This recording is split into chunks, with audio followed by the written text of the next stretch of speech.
Guys, welcome back to my new blog video. তো কেমন আছে সবাই? আশা করি সবাই আছে খুব ভালো। তো আজকে আমরা রেডি হয়ে 4-5জন মিলে যাচ্ছি কোচবিহারের রাজবাড়ি। তো খুব সুন্দর মেলা হয়, তো ওখানে মেলাটা দেখাবো। অবশ্যই ব্লগের সঙ্গে দেখতে থাকো তোমরা সবাই।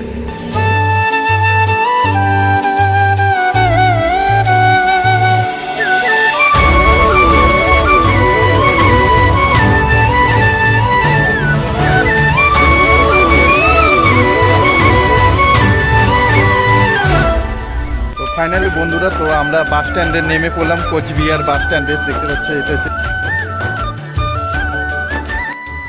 বন্ধুরা, কোচবিহারের বাস স্ট্যান্ডে নেমে প্রথমে চলে গেলাম আমরা ডমিনোসে, কারণ সকালে ব্রেকফাস্ট করে বেরিয়ে পড়েছি কোচবিহারের রাস মেলার উদ্দেশ্যে।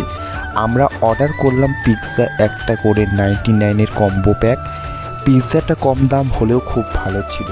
ফাইনালি আমরা চলে আসলাম কোচবিহারের রাজবাড়ির সামনে। এসে দেখি টিকিট লাইন এত বড়, তো আমরা লাইনে দাঁড়িয়ে পড়লাম টিকিট কাটার জন্য। কোচবিহার রাজবাড়ি টিকিট কাউন্টারে কি ভিড় লেগেছে দেখুন বন্ধুরা।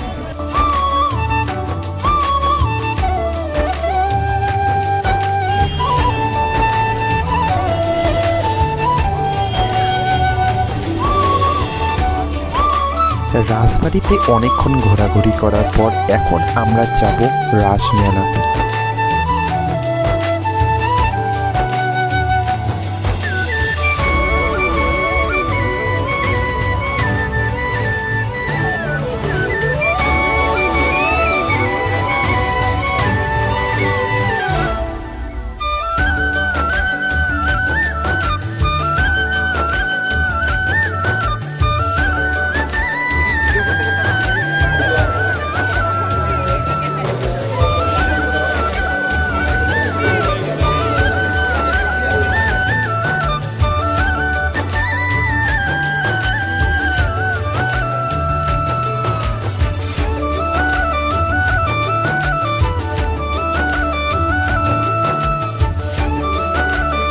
মেলা বাড়িতে অনেক ঘোরাঘুরির পরে এখন আমরা বাড়ি যাব, তাই ভাবলাম রাতে ডিনারটা মেলা বাড়িতেই করি, কারণ আমাদের বাড়ি যেতে যেতে 12টা বেজে যাবে।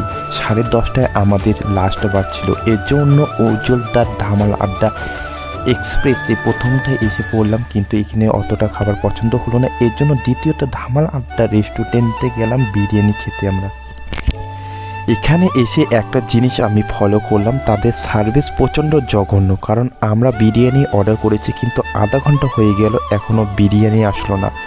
আর আমাদের বিরিয়ানি সার্ভ করেছে একটা ভাঙা প্লেটের। দেখুন বন্ধুরা।